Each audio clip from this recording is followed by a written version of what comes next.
Halo Sobat Guru Peduli semuanya, Assalamualaikum warahmatullahi wabarakatuh. Salam sejahtera, Om Swastiastu. Semoga rekan-rekan dalam keadaan sehat dan selalu bersemangat di dalam mempersiapkan diri menghadapi seleksi P3K 2023 yang akan segera hadir di hadapan rekan-rekan semuanya ya.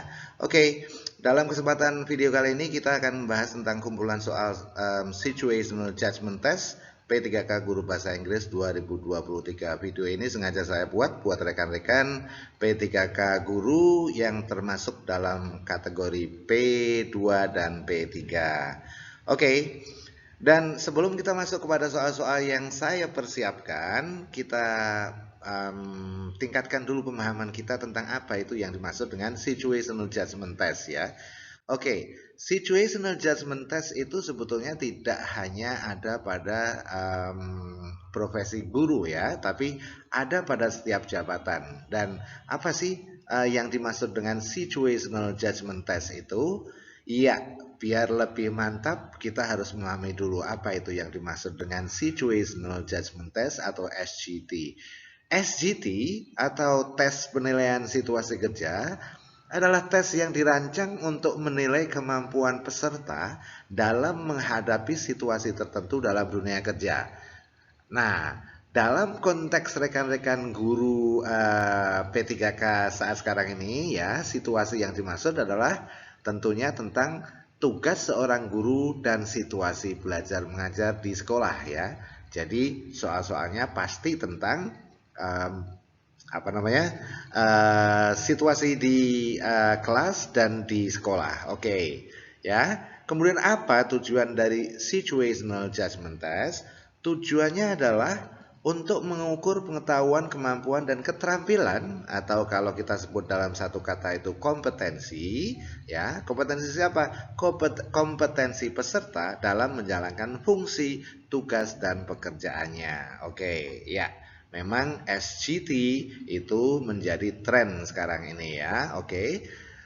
Kemudian kompetensi apa yang harus dimiliki oleh seorang guru? Balik lagi seperti yang sudah ditetapkan oleh Permenpan RB, seorang guru harus memiliki 1 kompetensi teknis, 2 kompetensi manajerial dan sosiokultural, dan juga kompetensi bidang studi yang diajar. Oke, jadi balik lagi sebetulnya ya, SGT itu adalah hampir mirip dengan soal-soal tentang kompetensi teknis, manajerial, dan juga sosiokultural dan juga bidang ya. Tapi apa bedanya? Bedanya adalah kalau di dalam situational judgment test itu lebih praktikal atau lebih bersifat praktikal atau praktis ke dalam implementasi pekerjaan sehari-hari dan implementatif. Jadi bukan bersifat theoretical, but it is more practical and implementative gitu ya. Dan juga soal-soalnya itu lebih ke situational or case study based ya.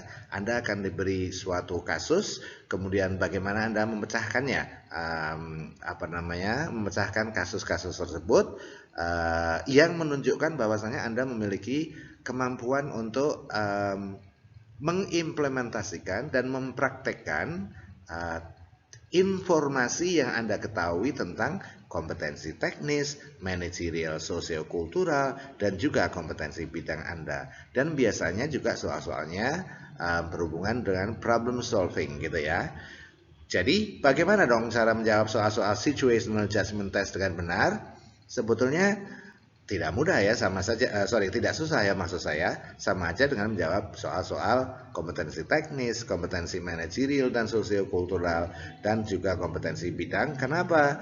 Karena semuanya soalnya terkait dengan itu semuanya. Jadi jawablah dengan better informed answers dengan merujuk kepada 3 kompetensi ini. Jadi rekan-rekan ketika memilih jawaban harus jawaban yang berdasarkan pada informasi yang merujuk kepada kompetensi teknis. Kompetensi teknis itu apa sih kalau di dalam dunia profesi seorang guru? Yaitu pedagogik, termasuk diantaranya adalah apa namanya, psikologi ya, oke. Termasuk diantaranya adalah psikologi, maksud saya psikologi pembelajaran ya, dan juga metode pengajaran ya, semuanya yang berhubungan dengan pedagogik ya. Kemudian manajerial dan sosiokultural itu adalah kemampuan kita di dalam mengelola ya, mengelola lingkungan yang ada dan menempatkan diri kita dengan tepat. Oke, dan juga kompetensi bidang yang kita ajar tentunya. Oke, mari kita langsung latihan dengan soal-soal yang sudah saya siapkan. Ya, soal yang pertama, oke. Pada suatu tahun ajaran baru, Anda mendapatkan tugas untuk mengajar bahasa Inggris di kelas 7. Bagi sebagian besar siswa kelas 7, bahasa Inggris merupakan mata pelajaran baru yang tidak mereka dapatkan di sekolah dasar. Apa yang akan Anda lakukan di hari pertama belajar agar siswa termotivasi untuk belajar? Ingat rekan-rekan ya, jadi konteksnya harus Anda tangkap dulu. Ini adalah mengajar hari pertama, oke? Dan di kelas di mana anak-anaknya atau siswanya mayoritas belum mendapatkan pelajaran bahasa Inggris sebelumnya. Kira-kira, what do you think you will do? Ya, untuk menciptakan suasana kelas yang kondusif dan positive for learning. Which one do you think is the best answer to the question here? Apakah A. Menggunakan teknik pembelajaran game atau permainan untuk membangkitkan minat belajar siswa? Ataukah B.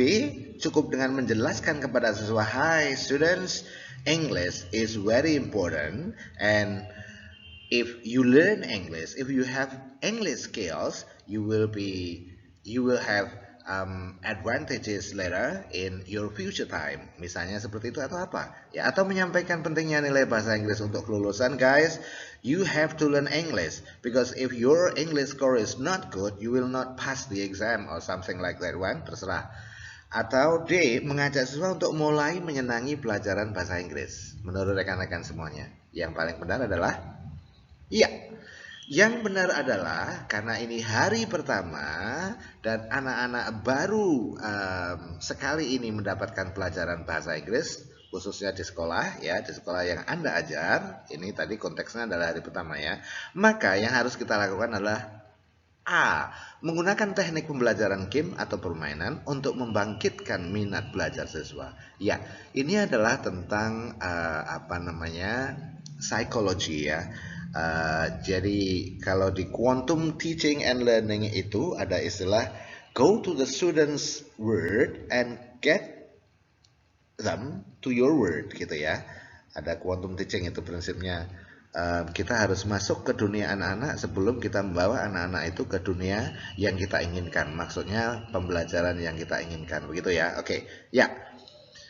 Jadi untuk soal ini jawabannya adalah alfa. Mudah-mudahan rekan-rekan semuanya bisa mengerti ya. Oke, kalau tidak silahkan, kalau Anda punya pendapat lain silahkan boleh dituliskan di komentar ya. Bagaimana kalau B. Menjelaskan pentingnya bahasa Inggris dan manfaat pelajarannya? Betul, ini juga benar, tapi we can do this after we do A. Jadi ada urutan prioritasnya ya. Kita bisa melakukan B setelah kita melakukan A dulu, begitu ya. Oke, ya. Maksud saya setelah kita menggunakan teknik pembelajaran dan mereka senang dan mereka berminat untuk belajar, baru kita jelaskan, students, English is very important for your future.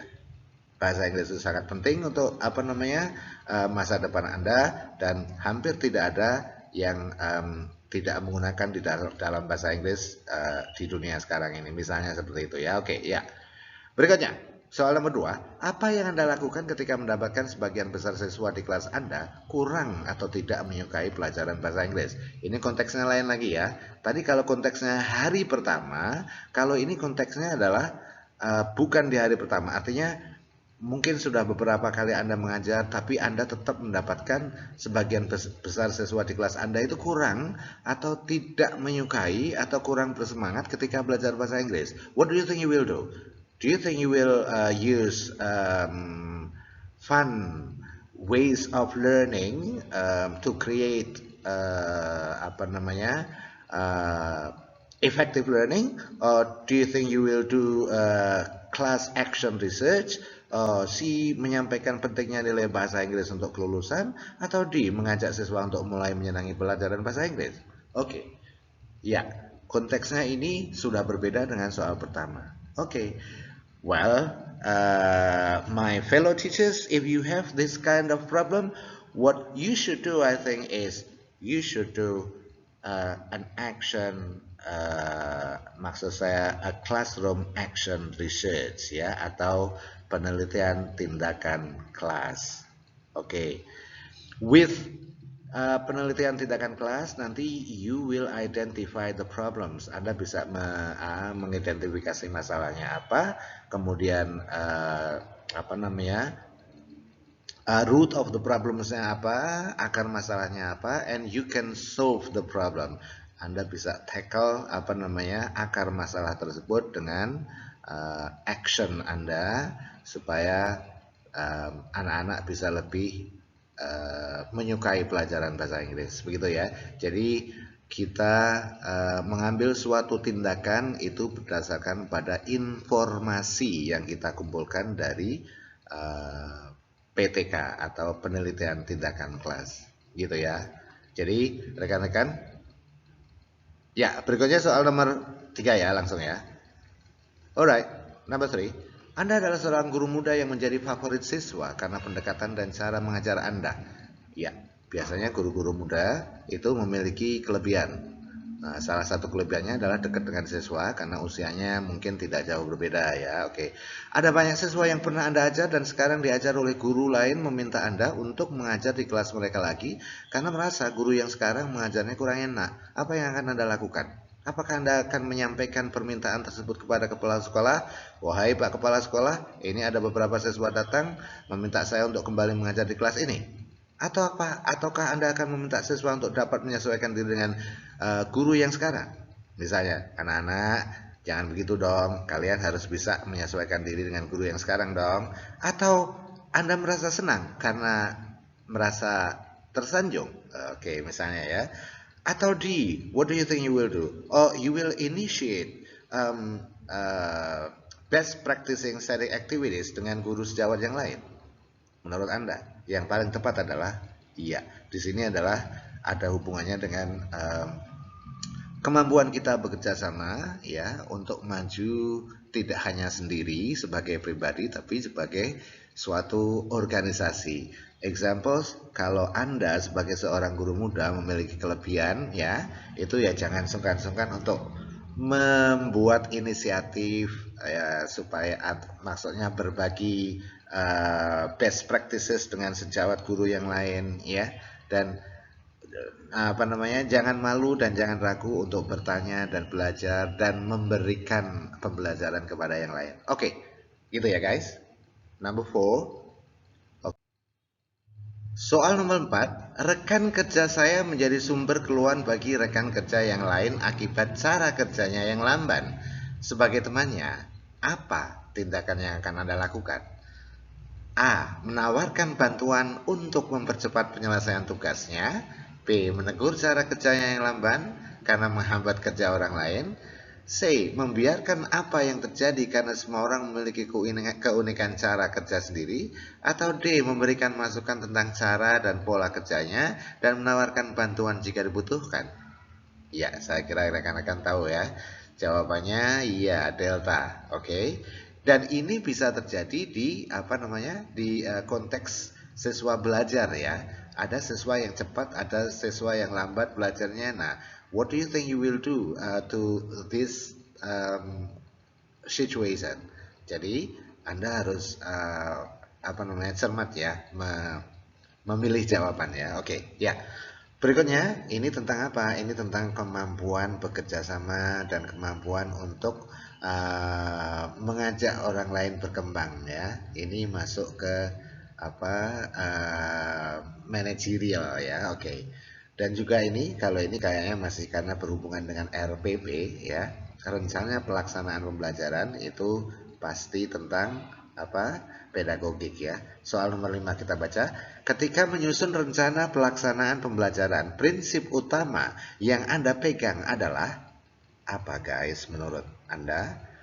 Prinsip yang harus kita pegang ketika menyusun RPP. Apakah RPP harus bersumber dari silabus? Ya, betul juga. Materi atau bahan ajar berbasis kompetensi pasti. Pembelajaran dirancang dengan berusaha pada peserta didik. Ya, ketika kita merancang pelaksanaan pembelajaran, prinsip utamanya itu adalah pembelajaran harus dirancang dengan berpusat kepada peserta didik atau student centered learning ya. Oke. Ya. Berikutnya nomor 6. Apa yang paling tepat dilakukan guru jika seorang peserta didik tidak memberikan jawaban atas pertanyaan yang diajukan? Misalnya kita bertanya kepada seorang siswa, kemudian siswanya tidak bisa menjawab karena ragu-ragu atau takut atau apa. Kira-kira apa yang kita lakukan, guys? Ya, menurut saya adalah mendorong peserta didik untuk menjawab walaupun salah. Dan ketika jawabannya salah, kita apresiasi percobaan dia ya, minimal dia telah mencoba, jadi tidak boleh kita patahkan semangatnya. Dengan mencoba kemudian salah, it's okay, no problem gitu ya, dan tetap memotivasi, itu yang menurut saya terbaik. Baru kemudian kita bisa coba lemparkan ke siswa yang lain. Oke, anyone else can answer the question here, misalnya ya, seperti itu. Oke, ya. Soal nomor 7, silabus dan RPP sama-sama sebagai rencana proses pembelajaran. Perbedaannya adalah sebagai berikut. Perbedaan utamanya apa antara RPP dan silabus? Ya, perbedaan utamanya adalah kalau silabus itu berisi kompetensi dasar, sedangkan RPP mengarahkan kegiatan, maksudnya kegiatan belajar untuk mencapai kompetensi dasar, gitu ya. Oke. Nomor 8, modal pembelajaran apa yang akan Anda gunakan untuk memfasilitasi siswa agar berpikir dan bertindak kreatif untuk memecahkan masalah yang dihadapi secara realistis? Ya, kata kuncinya di sini apa? Berpikir dan bertindak kreatif untuk memecahkan masalah. Berarti yang harus kita pakai adalah problem solving. Oke, ya. 9. Faktor penting yang harus dipertimbangkan guru dalam melaksanakan diskusi pemecahan masalah dalam proses pembelajaran adalah kalau kita meminta misalnya problem solving ya, when we give our students problem solving activities, itu yang harus kita perhatikan adalah the statement of the problem atau rumusan dari masalah yang didiskusikan tersebut ya, harus jelas sehingga para siswa bisa fokus. So one of the most important things when we design problem solving class is how to make a problem statement clearly ya, bagaimana kita membuat pernyataan masalah itu atau rumusan masalah itu jelas gitu ya. Oke, nomor 10.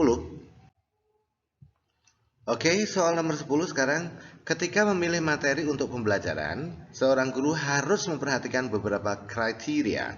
Salah satunya adalah kriteria kesahihan atau validity. Yang dimaksud dengan kesahihan adalah A.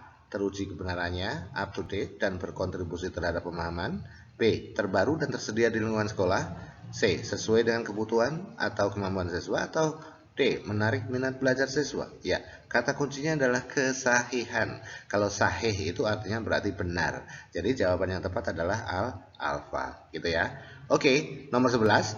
Seorang pengajar menyiapkan materi pembelajaran dengan cara dimulai dari materi-materi yang dikenal siswa, kemudian menuju hal-hal baru dan dianggap lebih mendalam. Bentuk pengembangan materi yang disusun seperti ini disebut, atau bentuk materi yang disusun Ibu Rosa atau seorang guru tersebut itu menganut apa? Ya, spiral ya. Oke, jadi kita lihat di sini ya. Jadi spiral itu adalah memulai suatu pembelajaran atau materi dari yang tahu dulu ya, yang tahu kemudian masuk ke yang lebih yang baru ya, yang lebih dalam, yang lebih sulit gitu ya. Oke. Nah, ini contohnya gini spiral. Jadi kita mengulang dari yang sudah siswa tahu kemudian menuju hal yang baru. Itu namanya membuat materi atau ya secara spiral ya. Oke, berikutnya nomor 12. Memilih media pembelajaran hendaknya tidak boleh sembarangan, tetapi harus berdasarkan pada kriteria tertentu. Misalnya, apakah untuk belajar individual, kelompok kecil, kelompok besar, atau massal. Pernyataan tersebut dalam pemilihan media termasuk ke dalam kriteria apa? Iya, kriteria konteks penggunaan di sini. Ya, karena untuk apakah untuk individu, apakah untuk kelompok kecil, jadi kita harus sesuaikan dengan konteksnya gitu ya. Oke. Nomor 13, pada saat mempersiapkan pembelajaran, seorang guru dapat menyusun strategi pembelajaran dan menentukan media yang akan digunakan dalam pembelajaran tersebut. Kemampuan dasar yang harus dimiliki oleh seorang pendidik terkait dengan keterampilan memilih media pembelajaran adalah apa? Iya. Pendidik harus memahami karakteristik dari media pembelajaran tersebut. Begitu ya rekan-rekan. Semoga video ini bermanfaat buat rekan semuanya dan thanks for watching. Salam GP, salam sukses selalu. Mudah-mudahan semuanya yang menonton video ini lolos P3 tahun ini. Wabillahi taufiq wal hidayah. Wassalamualaikum warahmatullahi wabarakatuh. Salam sejahtera. Om Swastiastu. See you, bye bye.